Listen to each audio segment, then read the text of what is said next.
اور اسی وقت مجھے لگا جیسے میں ابھی سوئی ہوں اور کسی نے مجھے جھنجھوڑ کے اٹھایا ہے۔ دیکھا تو مجھے صبا اٹھا رہی تھی، کہنے لگی اٹھ بھی جاؤ، کیا گھوڑے گدھے بیچ کے سوئی تھی؟ میں نے کہا تمہیں کیا تکلیف ہے؟ میں اٹھ کے بیٹھ گئی۔ او ہو، انگارے چبا کے سوئی تھیں کیا؟ چچی نے کھانے میں کریلے تو نہیں بنایا آج؟ میں نے کہا جی نہیں، تمہارے بھائی کا بھیجا پکایا تھا جو کسی سڑے ہوئے کریلے سے کم نہیں ہے۔ وہ ہنسنے لگی۔ بھائی کیا کہہ دیا میرے بھائی نے تمہیں؟ میں نے کہا یہ تمہارا بھائی سنان احمد، دیکھ لینا یہ میرے ہاتھوں سے مرے گا۔ میں بے حد غصے میں تھی۔ پھر اپنا سارا دکھڑا میں نے صبا کو بھی سنایا۔ کہنے لگی ویسے میرا بھائی جیسا بھی ہے اتنا برا نہیں ہے، ہو سکتا ہے کہ انہوں نے سنا ہی نہ ہو، ویسے بھی کانوں میں ہینڈ فری ڈال کے رکھتے ہیں۔ میں نے کہا کوئی ہینڈ فری نہیں ڈالی تھی، جب میں رو رہی تھی تو اوپر چائے پیتے ہوئے ہنس رہا تھا۔ تم لوگوں کو کبھی یقین نہیں آئے گا، سب کے سامنے معصوم جو بنا پھرتا ہے۔ صبا کہنے لگی اچھا چھوڑو، اچھا بتاؤ میرے ساتھ شاپنگ پہ چلو گی؟ میں نے کہا جی نہیں، اگلے مہینے پیپر شروع ہو رہے ہیں، تیاری کروں گی، اور تم بھی کچھ پڑھ لو، تمہاری بارات پیپروں کے بعد ہی آنی ہے۔ لیکن اس نے لاپرواہی سے میری بات اڑائی۔ ارے چھوڑو بھی، پڑھ کے کیا کرنا ہے؟ پیپر دوں یا نہ دوں کوئی خاص فرق تھوڑی پڑتا ہے، اتنی محنت کرنے کا کیا فائدہ؟ شادی تو کرنی ہی ہے۔ میں نے کہا جو بھی کرنا ہے کم از کم پیپرز تو دو، تمہاری ڈگری تو تمہارے ہاتھ میں آئے گی، کم از کم یہ تو کہہ سکتی ہو کہ بی اے پاس ہو۔ کہنے لگی کوئی بات نہیں، عبد الرحمن مجھے تانا نہیں دے گا۔ اچھا چلو نا۔ میں نے کہا نہیں مجھے نہیں جانا، مجھے نوٹس تیار کرنے ہیں، میں لائبریری سے بکس لے کے آئی ہوں، تم جاؤ اپنے سڑیل بھائی کے ساتھ، اس کی جان جا کے کھاؤ، میری مت کھاؤ۔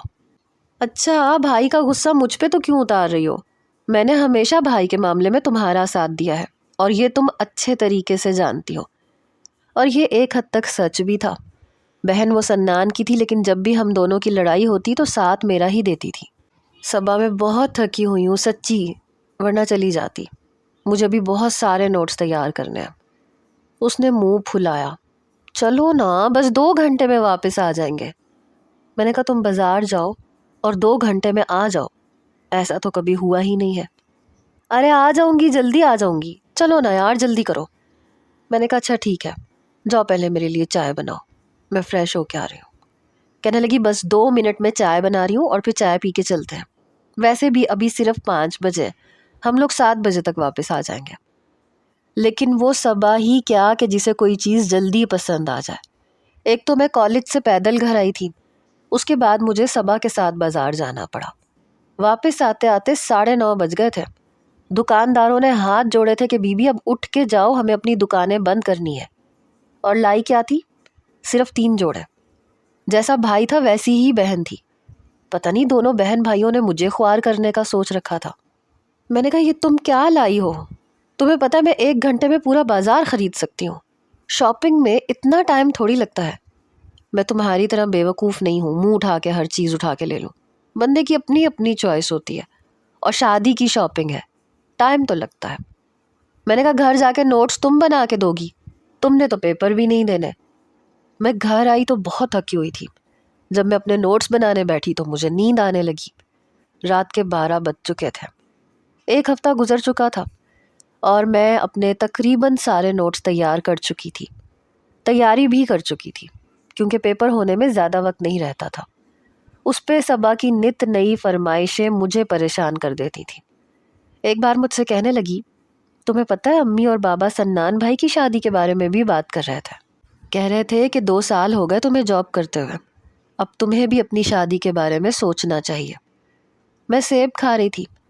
میں نے کہا تو کیا جواب دیا انہوں نے؟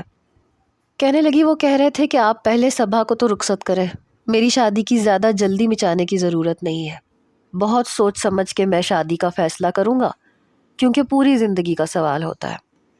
میں نے کہا ہاں بات تو ٹھیک ہے۔ صبا میری طرف دیکھنے لگی، میں ابھی بڑے مزے سے سیب کھا رہی تھی۔ کہنے لگی تمہیں سنان بھائی کیسے لگتے ہیں؟ میں نے کہا جیسے ہیں ویسے ہی لگتے ہیں، ایک دم سڑیل۔ میری بات سن کے کہنے لگی میں تم سے سنجیدگی میں پوچھ رہی ہوں۔ میں نے کہا پوچھ کیوں رہی ہو، بس ایسے ہی بتاؤ نا تمہیں سنان بھائی کیسے لگتے ہیں۔ میں نے کہا دیکھو اگر تم شادی کے حوالے سے پوچھ رہی ہو تو میں نے کبھی ان کے بارے میں اس حوالے سے کبھی بھی نہیں سوچا، اور ایک کزن کی حیثیت سے مجھے تمہارا بھائی کوئی خاص پسند نہیں ہے، بلکہ میری ذاتی رائے یہ ہے کہ اگر وہ دنیا کا آخری مرد ہوا تو بھی میں اس سے شادی کرنا پسند نہیں کروں گی۔ میری بات سن کے صبا کے ماتھے پہ بل پڑے۔ اتنے بھی برے نہیں ہیں جتنا تم انہیں سمجھتی ہو۔ میں نے کہا تمہارا بھائی ہے، تمہارے ساتھ اچھا ہے، اس لیے تمہیں اچھا لگتا ہے۔ جس طرح کا رویہ وہ میرے ساتھ رکھتا ہے نا، مجھے تو بہت برا لگتا ہے۔ پھر کہنے لگی پتہ نہیں کیوں میں یہ چاہتی ہوں کہ تم میری بھابھی بنو۔ میں نے کہا میں ضرور بن جاتی اگر تمہارے سنان بھائی کی جگہ کوئی اچھا ہینڈسم سا نوجوان تمہارا بھائی ہوتا، یا پھر تمہارا کوئی اور بھائی ہوتا، کیونکہ اس جگہ تو میں اس کی بیوی کبھی نہیں بنوں گی۔ تم کسی اور کو اپنی بھابھی بناؤ، سمجھی نا؟ میں سیب کھا چکی تھی اس لیے نیچے اپنے پورشن میں آ گئی۔ میرے ابھی 2 پیپرز باقی تھے کہ خاندان والے آنا شروع ہو گئے۔ میری دونوں پھپھیاں بما اپنی فیملی کے ہمارے گھر میں آ چکی تھیں۔ ایک بے ہنگم سا شور شروع ہو چکا تھا۔ ڈھولک پہ ان کی بیٹیاں اتنی بلند آواز میں گانے گاتی کہ میرا پڑھنا مشکل ہو جاتا تھا۔ آخر کے 2 پیپر میں نے جیسے دیے یہ میں ہی جانتی ہوں۔ 4 دن کے بعد صبا کی مہندی کا فنکشن تھا اور سارا انتظام ہمارے صحن میں ہی کرنا تھا، کیونکہ مہندی چھوٹے پیمانے پہ ہو رہی تھی۔ صرف رشتہ دار ہی مدعو تھے یا پھر آس پاس کے بس چند گھرانے، باقی کی پوری برادری کو صرف بارات پہ ہی بلایا گیا تھا۔ میری 2 پھپھویں تھیں، ایک کی 2 بیٹیاں تھیں اور دوسری پھپھو کی 3، ساری کی ساری جوان ہی تھی اور آج کل سنان کے آگے پیچھے گھوم رہی تھی۔ خیر مجھے تو پرواہ تک نہیں تھی، البتہ صبا کو پتہ نہیں کیوں بہت غصہ آتا تھا۔ تم رابی کی بچی کو دیکھ رہی ہو؟ یوں تو کسی کام کو ہاتھ نہیں لگاتی۔ میں دلہن ہوں لیکن ابھی تک سب کے ناشتے میں بنا بنا کے دے رہی ہوں، اور سنان بھائی کے کپڑے پریس کرنے کے لیے فوراً اٹھ کے کھڑی ہو گئی۔ میں نے کہا ہاں تو کرنے دو، ویسے بری بھی نہیں ہے۔ ایسے کرو تم اسے اپنی بھابھی بنا لو، تمہارے سڑو بھائی کے لیے ایسی ہی لڑکی ہونی چاہیے۔ صبا مجھے غصے سے دیکھنے لگی۔ اگر تمہیں سنان بھائی اچھے نہیں لگتے تو پلیز میرے سامنے ان کی برائی مت کیا کرو۔ اور میں کیوں بنانے لگی رابی کو اپنی بھابھی؟ گھر میں وہ فساد ڈالے گی کہ جس کی کوئی حد نہیں۔ مجھے تو تم اچھی لگتی تھی، اور وہ نازش کی بچی تم سے بھی 2 سال چھوٹی ہے اور بھائی کو مسکرا مسکرا کے دیکھ رہی تھی۔ آج کل کی لڑکیوں کو پتہ نہیں کیا مسئلہ ہے، 10ویں جماعت پاس نہیں کرتی کہ خاندان کے لڑکوں کو اسمائل پاس کرنا شروع کر دیتی ہیں کہ شاید کہیں ان کا ٹانکا فٹ ہو جائے۔ میں نے کہا ہاں تو کر لو، تمہاری پھوپھیوں کی اتنی ساری بیٹیاں ہیں۔ پھر مجھے کہنے لگی ان سب کو میرے بھائی میں اتنی خوبیاں نظر آتی ہیں۔ دونوں پھوپھیاں سنان بھائی کی بہت تعریفیں کر رہی تھیں، اچھا کمانے لگ گیا ہے، پہلے سے کافی سٹائلش ہو گیا ہے، اور ایک تم ہو، تمہیں قدر ہی نہیں ہے میرے بھائی کی۔ میں نے کہا تم کوئی اور بات کرو گی؟ کہنے لگی نہیں کروں گی، پلیز آیا بن جاؤ نا میری بھابھی۔ میں نے کہا میرا دماغ مت کھاؤ۔ میں اٹھ کے اپنے کمرے میں آ گئی۔ میری دونوں پھوپھیاں اپنے بچوں اور شوہروں کے ساتھ ساحل سمندر پہ گئی تھیں، کیونکہ اگلے دن مہندی کا فنکشن تھا۔ گھر میں خاموشی تھی، صبا بھی کچھ اداس اداس سی تھی، ظاہر ہے اس کی شادی ہو رہی تھی۔ میں نے سوچا چلو تھوڑا سا وقت اس کے ساتھ گزار لینا چاہیے۔ میں صبا کے پاس آ گئی، کہنے لگی آ گیا تمہیں میرا خیال؟ میں نے کہا ہاں، ویسے بھی آج گھر میں خاصی خاموشی ہے۔ میں نے کہا چلو تمہارے ساتھ وقت گزار لوں، پھر تو تم نے چلے ہی جانا ہے۔ تبھی باہر سے بحث کی آواز آنا شروع ہوئی۔ شاید سنان آ چکا تھا اور تایا ابا کے کمرے میں تھا۔ آخر تمہیں گھر کی بچی میں کیا مسئلہ ہے؟ بابا مجھے گھر کی بچی میں کوئی مسئلہ نہیں ہے، تو پھر انکار کیوں کر رہے ہو؟ مجھے وہ اچھی نہیں لگتی، کیا میرے لیے ایک وہی رہ گئی ہے؟ کیا خوبی ہے اس میں؟ اس کی ساری آوازیں میرے کانوں میں آ رہی تھیں۔ صبا بھی سن رہی تھی اور ہم دونوں ہی چپ ہو گئی۔ کیا مطلب کیا خوبی ہے؟ کیا برائی ہے ایانا میں؟ تایا ابا کی زبان پہ اپنا نام سن کے مجھے کچھ حیرت کا جھٹکا لگا۔ بابا آپ میری شادی کسی لولی لنگڑی اندھی کانی سے کسی سے بھی کروا دیں، مجھے کوئی اعتراض نہیں ہوگا، بس وہ ایانا نہیں ہونی چاہیے۔ میرے اندر تو گویا آگ سی لگی۔ کتنے برے طریقے سے اس نے مجھے رد کیا تھا۔ میں کون سا مری جا رہی تھی اس سے شادی کرنے کے لیے، لیکن مجھ سے بہتر وہ کسی کانی اور لنگڑی لڑکی سے شادی کرنے کو تیار تھا۔ پتہ نہیں کیوں لیکن میری آنکھوں سے ٹپ ٹپ آنسو بہنے لگے۔ تمہیں شرم تو نہیں آتی اس طرح سے بات کرتے ہوئے؟ بابا اس کے بارے میں ایسے ہی بات کر سکتا ہوں. میرا اس کے ساتھ 2 منٹ کا گزارا نہیں ہے. اور شادی انسان کیوں کرتا ہے؟ زندگی گزارنے کے لیے. اس سے شادی کرنے سے بہتر ہے کہ میں کنویں میں کود کے جان دے دوں. آپ کیا چاہتے ہیں؟ اگر آپ نے زبردستی کرنے کی کوشش کی تو میں گھر سے بھاگ جاؤں گا. اور اسے آپ دھمکی مت سمجھیے گا. میں کسی بھی صورت ایانا سے شادی نہیں کروں گا. میں تو پھوٹ پھوٹ کے رونے لگی. وجہ یہ نہیں تھی کہ مجھے اس سے کوئی محبت تھی. ارے میں لعنت بھیجتی ہوں اس پہ. لیکن اتنی بے عزتی، اتنی بے عزتی. مجھے روتا دیکھ کے صبا کہنے لگی کیا ہوا؟ میں نے کہا تمہیں اپنے بھائی کی باتیں سنائی نہیں دے رہی؟ اتنی انسلٹ. میں نے اپنے آنسو صاف کیے، دروازہ کھولا اور سیدھا سیڑھیاں اتر کے نیچے اپنے کمرے میں آ کے رونے لگی. کیا سمجھتا ہے اپنے آپ کو؟ کوئی شہزادہ گلفام ہے یا شہزادہ چارلس ہے؟ کیا ہے؟ کچھ بھی تو نہیں ہے. شکل نہ عقل. اور میرے لیے کتنے برے طریقے سے انکار کر رہا ہے. اور ارے مجھ جیسی لڑکی کو چشمہ لگا کے بھی ڈھونڈے گا نا تو اس کو نہیں ملے گی. اگلے روز مہندی تھی اور پوری رات رو رو کے میری آنکھیں سوج کے گپا ہو چکی تھیں. میری والدہ کہنے لگی یہ تمہاری آنکھوں کا کیا حشر ہوا ہے؟ میں نے کہا کچھ نہیں ہوا، شاید کوئی انفیکشن ہو گیا. ٹھنڈے پانی سے میں نے آنکھیں دھوئیں. میری والدہ کہنے لگی میں نے کپڑے نکال کے رکھ دیے ہیں، پریس کر لینا. میں نے کہا مجھے نہیں کرنا ہے اور نہ ہی مجھے صبا کی مہندی پہ جانا ہے. میری والدہ کہنے لگی دماغ تو خراب نہیں ہے تمہارا، ہمارے ہی صحن میں ہے اس کی مہندی کا فنکشن، اور تم نہیں جاؤ گی تو خاندان والے باتیں بنائیں گے. تمہیں کیا تکلیف ہے صبا سے اب؟ میں نے کہا بس میرا دل نہیں چاہ رہا. میری والدہ کہنے لگی تماشا لگانے کی ضرورت نہیں ہے، اپنے کپڑے پریس کرو اور تیار ہو جانا. میں چائے بنانے کے لیے باہر آئی کیونکہ کچن صحن میں ہی تھا. تبھی میں نے دیکھا کہ سنان پورے صحن کی سجاوٹ کروا رہا تھا. ایک نظر اس کی مجھ پہ پڑی، ہماری نظروں کا تصادم ہوا اور ایک دم ہی بڑے غصے سے ہم دونوں نے اپنی نظریں بدلی. میں کچن میں آئی تو رابی چائے بنا رہی تھی. میں نے کہا یہ کس کے لیے بنا رہی ہو؟ کہنے لگی وہ سنان کے لیے، بیچارہ صبح سے کام کر رہا ہے. میں نے کہا پتی اور دودھ کہاں سے لیا؟ کہنے لگی کیا مطلب کہاں سے لیا؟ یہیں سے لیا. میں نے کہا اوپر تائی اماں کے گھر سے جا کے لے کے آتی اور وہاں سے اسے چائے بنا کے دیتی. میرے باپ کی حرام کی کمائی نہیں ہے. مجھے ویسے ہی سنان پہ بڑا غصہ تھا.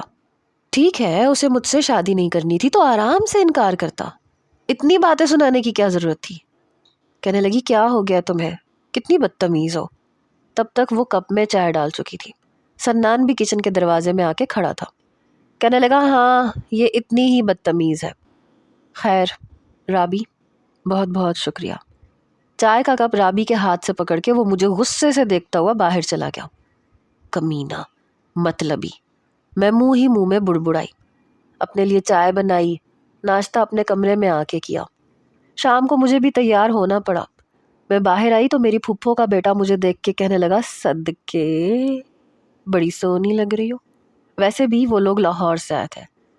میں نے کہا بہت بہت شکریہ. مہندی کا فنکشن بھی شروع ہو گیا. میں بس تھوڑی ہی دیر وہاں بیٹھی. نہ مجھے ڈھولک بجانا آتا تھا، نہ گانوں سے کوئی خاص دلچسپی تھی. میری باقی کی کزنیں گانے پیٹ رہی تھیں. میں نے بس صبا کے ساتھ مہندی کی رسم کی. اس کی روئی روئی آنکھیں دیکھیں تو میں نے کہا کہ رو کیوں رہی ہو؟ تمہارے دل میں تو لڈو پھوٹنے چاہیے. کہنے لگی بس کچھ خواہشات تھیں جو ادھوری رہ جائیں گی. تمہیں پتہ ہے بھائی نے رابی کے لیے ہاں کر دی ہے. میں نے کہا اچھی بات ہے، اس جیسے کو ویسی ہی لڑکی ڈیزرو کرتی تھی. میں نے دیکھا تو رابی بہت چہک رہی تھی. مہندی کا فنکشن ختم ہوا. میرے سر میں بھی بہت درد تھا کیونکہ پوری رات میں نے رو کے گزاری تھی. اس لیے میں نے سوچا کہ مجھے اب سو جانا چاہیے. ویسے بھی میں بہت زیادہ دیر تک باتوں کو سر پہ سوار نہیں کر سکتی تھی. اس کی تو عادت ہی بک بک کرنے کی تھی. اس کے کہنے سے میں کوئی بری لڑکی تھوڑی ہو جاتی ہوں.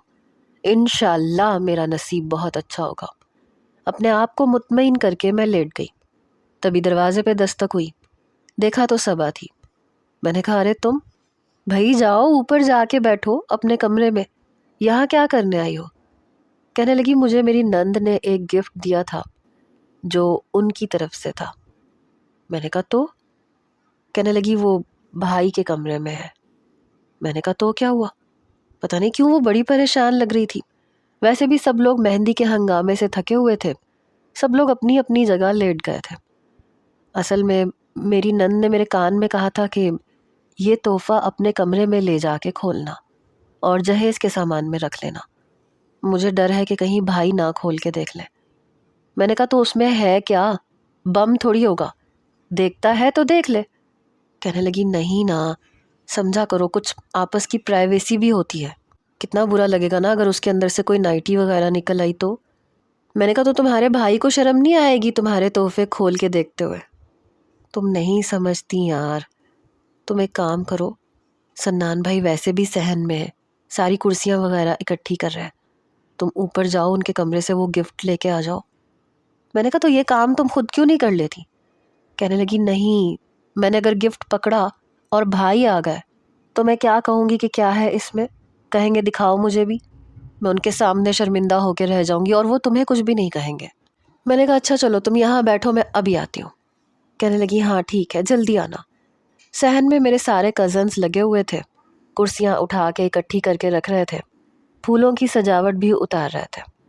میں سیڑھیاں چڑھ کے سنان کے کمرے میں آئی، دروازہ بڑی آہستگی سے بند کیا اور کونے میں پڑے سارے گفٹس دیکھنے لگی۔ ان میں کوئی بھی گفٹ ایسا نہیں تھا جس پہ صبا کے منگیتر کا نام لکھا ہو، پتہ نہیں کہاں رکھا تھا۔ کچھ تحفے الماری کے اندر بھی تھے، الماری کا آدھا پٹ کھلا ہوا تھا اور اندر بے ترتیبی سے تحفے رکھے ہوئے تھے۔ میں نے الماری کھولی اور گفٹ دیکھنے لگی۔ جیسے ہی مجھے وہ مطلوبہ گفٹ نظر آیا جو کہ بڑی نفاست سے پیک کیا گیا تھا، تبھی واش روم کا دروازہ کھلا۔ تو کیا یہ واش روم میں تھا؟ میرا دل دھک سے رہ گیا۔ یہ الماری میں کون گھسا ہوا ہے؟ سنان کی آواز سن کے میرے رہے سہے آسان خطا ہو گئے۔ صبا تو کہہ رہی تھی کہ وہ نیچے ہے، اور میں نے بھی غور نہیں کیا کہ نیچے کام کرنے والے کزنز میں وہ شامل ہے کہ نہیں۔ رات کے اس پہر میں اس کے کمرے میں تھی۔ میں نے گفٹ پیچھے چھپایا اور الماری کے دروازے سے باہر آئی، لیکن سامنے دیکھا تو وہ تولیہ باندھے ہوئے تھا۔ مجھے دیکھ کے ہڑبڑا گیا۔ تم میرے کمرے میں کیا کر رہی ہو؟ اس نے جلدی سے اپنا تولیہ پکڑا جو کہ زیادہ بڑا نہیں تھا۔ میں نے جلدی سے اپنی آنکھیں بند کر لیں۔ وہ میں وہ کی بچی میرے کمرے میں کیا کر رہی ہو؟ دفع ہو یہاں سے۔ اب وہ جس حلیے میں تھا میں بنا آنکھیں کھولے دروازہ ٹٹولتی ہوئی باہر کے دروازے تک پہنچی، لیکن جیسے ہی دروازہ کھولنے کی کوشش کی تو میری جان نکل گئی۔ کسی نے باہر سے کنڈی لگائی ہوئی تھی۔ میں نے دروازہ کھینچنا شروع کیا۔ یہ کیا کر رہی ہو؟ جا کیوں نہیں رہی ہو؟ یہاں پہ اگر کسی نے تمہیں دیکھ لیا تو۔ وہ خود بھی پریشان تھا۔ وہ اسی حلیے میں دروازے کے پاس آیا۔ میں نے کہا باہر سے پتہ نہیں کس نے کنڈی لگا دی۔ یہ سن کے اس کا رنگ اڑا۔ پاگل واگل تو نہیں ہو گئی ہو؟ ہٹو پیچھے۔ میں پیچھے ہٹی۔ اس نے دروازہ کھولنے کی کوشش کی تو باہر سے کنڈی لگی ہوئی تھی۔ میں نے تو دروازہ پیٹنا شروع کر دیا، دروازہ کھولو، کوئی ہے۔ تبھی سنان نے اپنا تولیے والا ہاتھ چھوڑا اور میرے منہ پہ رکھ کے مجھے دیوار کے ساتھ لگا دیا۔ پاگل تو نہیں ہو؟ دماغ تو خراب نہیں ہے تمہارا؟ تمہیں نظر آ رہا ہے میں کس حلیے میں ہوں؟ اگر کسی نے دروازہ کھول لیا تو مجھے کپڑے بدلنے دو۔ لیکن تب تک کافی دیر ہو گئی تھی۔ دروازہ کھلا اور میری دونوں پھوپھیاں اندر آئیں۔ اس وقت سنان نے تولیہ باندھا ہوا تھا اور اس کا ہاتھ میرے منہ پہ تھا اور میں دیوار کے ساتھ لگی ہوئی تھی۔ ہائے ہائے ہائے ہائے، یہ کیا دیکھ لیا؟ استغفر اللہ استغفر اللہ، اللہ یہ کیا ہو رہا ہے اس گھر میں؟ بیک وقت میری دونوں پھوپھیاں بولی۔ سنان نے فوراً سے میرے منہ سے ہاتھ اٹھایا۔ کچھ نہیں پھوپھو، کچھ نہیں۔ وہ بیچارہ تو گڑبڑا کے رہ گیا، رنگ تو میرا بھی اڑ گیا تھا۔ جب انہوں نے سنان کو سر سے پاؤں تک دیکھا تو کانوں کو ہاتھ لگانے لگی۔ یہ تم دونوں یہاں پہ کیا بے شرمیاں کر رہے تھے؟ میں نے کہا میں کچھ بھی نہیں کر رہی تھی، وہ گفٹ ابھی بھی میرے ہاتھ میں تھا۔ سنان کہنے لگا یہ میرے کمرے میں آئی تھی، مجھے نہیں پتا یہ کیوں آئی تھی۔ میں نے کہا میں تو یہ لینے آئی تھی، میرے ہاتھ میں تحفہ تھا۔ پھوپھو نے جلدی سے جھپٹا اور اسے کھولا، جس میں بلیک کلر کی نائٹی تھی۔ پھوپھو کا تو ایک رنگ آ کے گزرا۔ سنان جب تم ایانہ کے لیے اس حد تک سنجیدہ تھے تو پھر میری بیٹی کا رشتہ کیوں مانگا؟ نائٹی دیکھ کے وہ کہنے لگا کہ میں نے اسے نہیں دی ہے۔ میں نے کہا جھوٹ بول رہا ہے۔ میں بھی گھبرا گئی تھی۔ اتنی دیر میں تایا ابا، تائی اماں اور باقی کی سب کزنز بھی آ گئیں، یہاں تک کہ صبا بھی آ گئی، میرے والدین بھی آ گئے۔ پورا کمرہ کھچا کھچ سب لوگوں سے بھر گیا اور وہ ابھی تک تولیے میں تھا۔ پھپھو نے جو اپنی کہنی شروع کی تو کسی کی نہیں سنی۔ تایا ابا نے سنان کو کچھ بھی کہنے کا موقع نہیں دیا، 2-3 تھپڑ اس کے منہ پہ لگائے۔ میری والدہ مجھے کھا جانے والی نظروں سے دیکھ رہی تھی کہ تم سنان کے کمرے میں کیا کر رہی ہو، اور وہ صبا، وہ چپ چاپ کھڑی رہی، کچھ نہیں بولی۔ میرے ہاتھ میں نائٹی تھی۔ بہرحال میری والدہ نے میرا بازو پکڑا اور مجھے کمرے سے باہر لے گئی۔ نیچے کے پورشن میں مجھے اپنے کمرے میں لا کے بیڈ پہ پھینکا۔ یہ کیا حرکت کی ہے تم دونوں نے؟ شرم نہیں آئی تم دونوں کو؟ میں نے کہا امی میں نے کچھ نہیں کیا۔ امی کہنے لگی یہ کیا پکڑ رکھا ہے تم نے ہاتھ میں؟ یہ سنان نے دی ہے تمہیں، کس حیثیت سے؟ کیا لگتی ہو تم اس کی؟ میں نے کہا یہ میری نہیں ہے امی، میری بات تو سنیں، لیکن میرے منہ پہ بھی کئی تھپڑ پڑے۔ امی نے میری بات ہی نہیں سنی۔ پھر سب بڑوں نے راتوں رات فیصلہ کیا کہ صبح ہوتے ہی سب سے پہلے ہمارا نکاح ہوگا، کیونکہ یہ بات اگر برادری میں پتہ چل گئی تو بہت بدنامی ہو جائے گی۔ باقی کی رات میری روتے ہوئے گزری۔ صبح 10 بجے بڑی رازداری سے مولانا صاحب کو بلایا گیا اور میرا نکاح سنان سے ہو گیا، اور میں روئے جا رہی تھی۔ رات کو صبا کی شادی تھی۔ میری والدہ نے مجھے جوڑا نکال کے دیا۔ میں نے کہا مجھے نہیں جانا شادی پہ۔ میری والدہ کہنے لگی تمہاری چوٹی پکڑ کے کھینچ دوں گی، اپنی حرکتوں پہ تمہیں ذرا بھی شرمندگی نہیں ہے، نہ تمہیں شرم آئی نہ اس لڑکے کو۔ یوں تو وہ پھپھو کی بیٹی کا رشتہ مانگ رہا تھا، کب سے چل رہا ہے یہ سب کچھ تم دونوں کے بیچ میں؟ میں نے کہا امی بہت ہو گیا، مجھ سے اور کچھ بھی مت پوچھیے گا۔ میری والدہ کہنے لگی تو تماشا مت بناتے، ہم سب کچھ عزت سے کرنا چاہتے ہیں، سمجھی نا؟ جا کے تیار ہو، کسی کو بھی شک نہیں ہونا چاہیے۔ بڑی مشکل سے بھائی صاحب نے تمہاری دونوں پھوپھیوں کا منہ بند کروایا ہے۔ مجھے لگ رہا تھا یہ ساری چال سنان کی تھی، اس نے مجھے پھنسانا تھا، لیکن وہ خود بھی پھنس گیا۔ لیکن سوچنے والی بات یہ ہے کہ باہر سے دروازہ کس نے بند کیا؟ بہرحال شادی کے لیے میں تیار ہوئی۔ سب لوگ چپ چپ سے تھے۔ جیسے ہی صبا کا نکاح ہوا، ساتھ میں تایا ابا نے یہ بھی اعلان کر دیا کہ بہت جلد ہم سنان اور ایانا کی شادی بھی کر دیں گے۔ ان دونوں کا رشتہ پکا ہو چکا ہے۔ وہ بھی سفید شلوار قمیض میں منہ بنائے ایک کونے میں ہی بیٹھا تھا، اور دوسرے کونے کے ٹیبل پہ میں بیٹھی تھی۔ ٹھیک سے کھانا بھی نہیں کھایا۔ جیسے بارات گزری، ولیمہ بھی گزر گیا، اور تایا ابا کے سخت منع کرنے پہ پھپھو نے زبان نہ کھولنے کی قسم کھائی کہ وہ کچھ بھی نہیں بتائیں گی کہ کیا ہوا اور کیا نہیں، کیونکہ گھر کی عزت کا معاملہ ہے۔ میں سوچ چکی تھی کہ رخصتی سے صاف منع کر دوں گی، کہہ دوں گی کہ مجھے اور پڑھنا ہے۔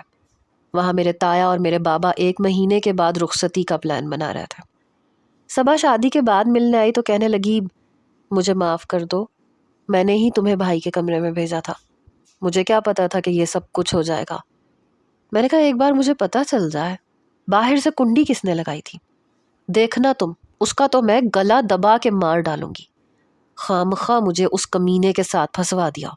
مجھے تو لگ رہا ہے یہ سارا کیا دھرا ان کا ہے، یہ خود مجھے پھنسانا چاہتا تھا لیکن خود بھی پھنس گیا۔ میں نے الماری سے نائٹی نکالی اور صبا کے اوپر پھینکی۔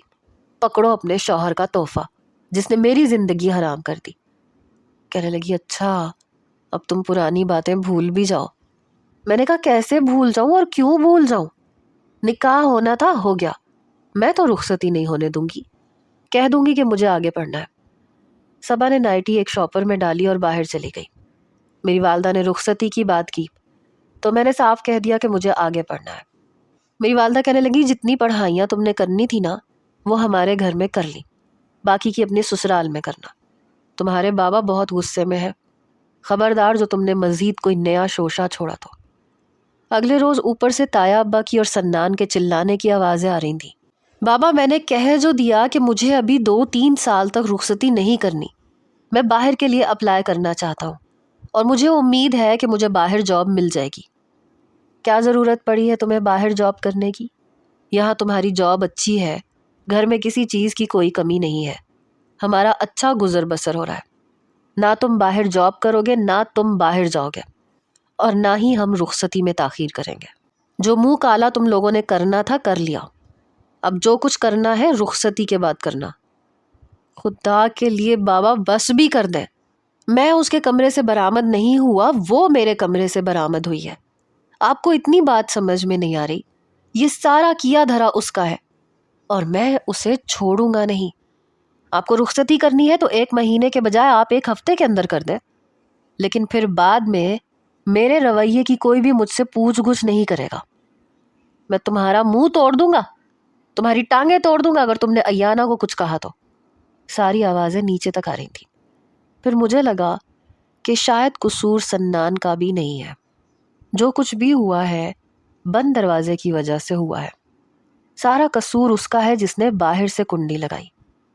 مگر وہ تھا کون؟ کیونکہ رخصتی کے لیے تو وہ بھی راضی نہیں تھا۔ میں نے نہ تو کوئی شاپنگ کی تھی، نہ میں بازار گئی۔ میری والدہ نے ہی جو بھی تیاری کی تھی وہ میرے لیے کی۔ ہماری شادی پہ صرف 2 پھوپھیاں آئی تھیں، ان کی اولادیں نہیں آئی تھیں، اور شادی بھی بس مناسب سی ہی ہوئی تھی۔ میں نے بھی کوئی خاص اپنے آپ کو سجایا سنوارا نہیں تھا۔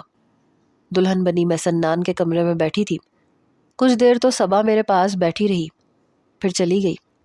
اٹھ کے کھڑی ہوئی، الماری کھولی اور اپنے سادہ سے کپڑے نکال کے کپڑے تبدیل کیے اور بیڈ پہ لیٹ گئی۔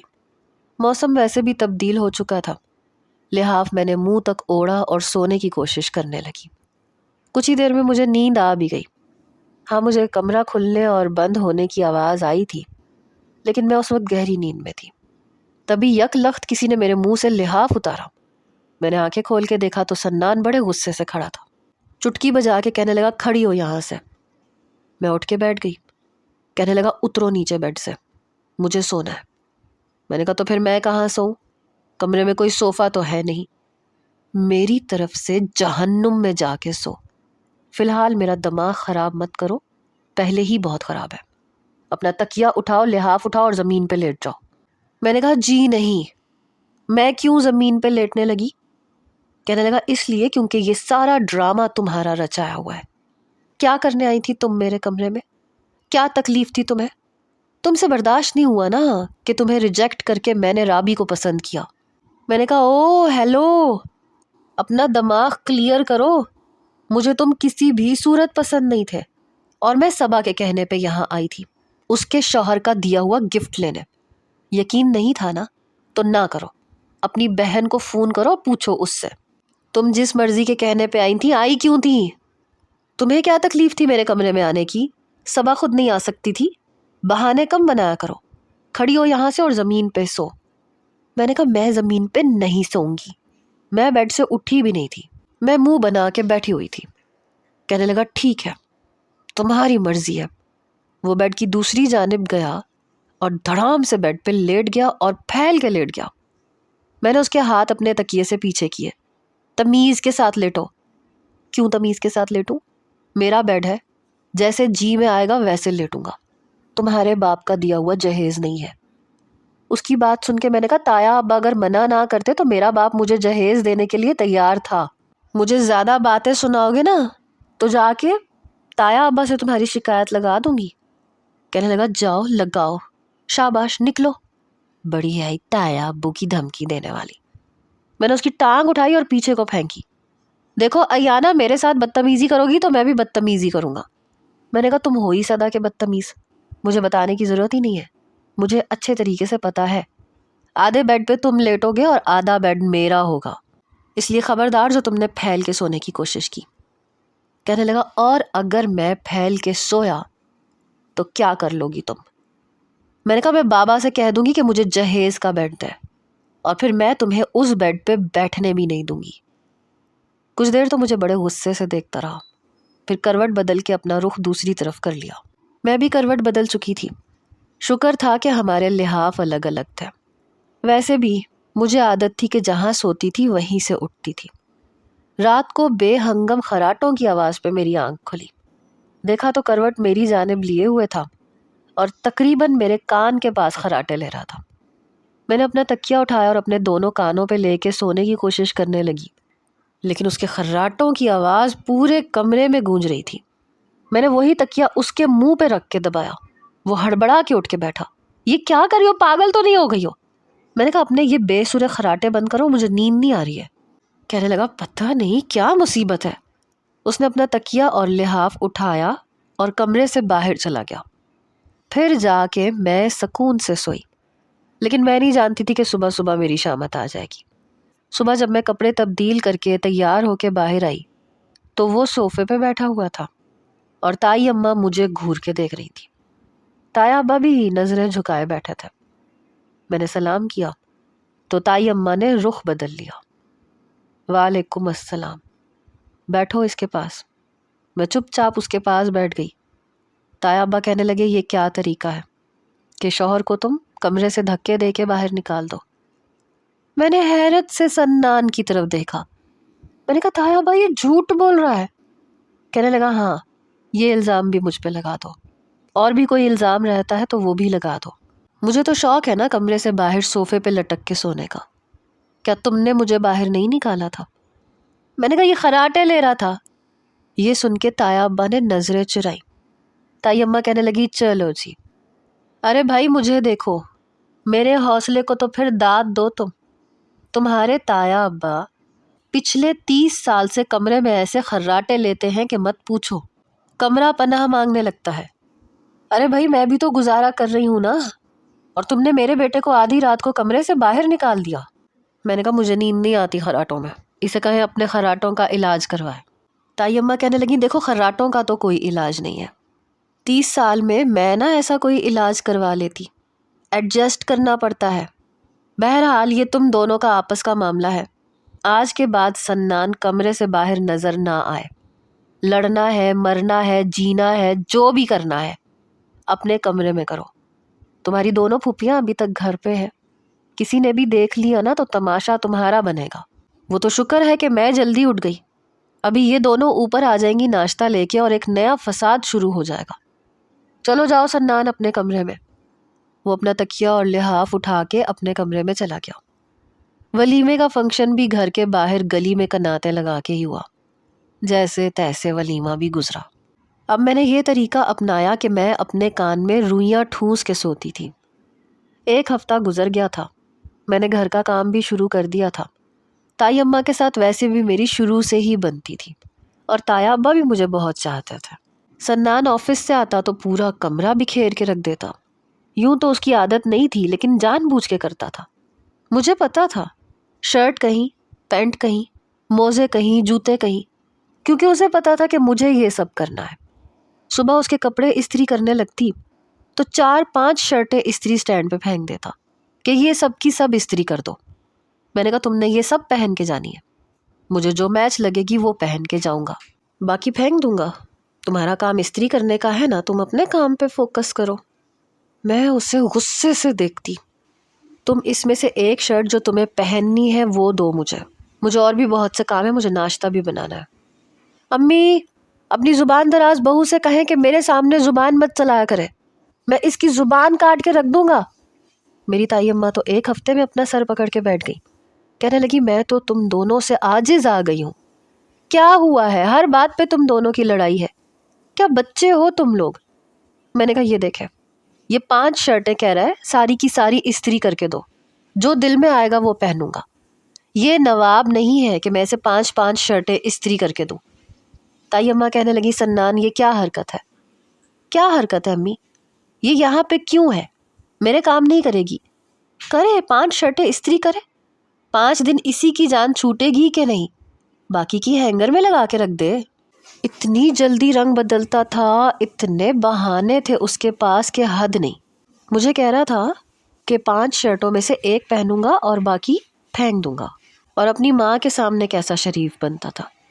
تائی اماں کہنے لگی بات تو اس کی ٹھیک ہے، اگر 5 شرٹیں استری کر دو گی تو 4 دن تمہاری بھی تو چھٹی رہے گی۔ چلو کر دو، شاباش میری بچی، بس مجھے ہی چپ کروا دیتی تھی۔ میں نے اسے بڑے غصے اور کھا جانے والی نظروں سے دیکھا تو مجھے دیکھ کے ہنس کے منہ چڑھاتے ہوئے کمرے سے چلا گیا۔ کمینہ کہیں کا۔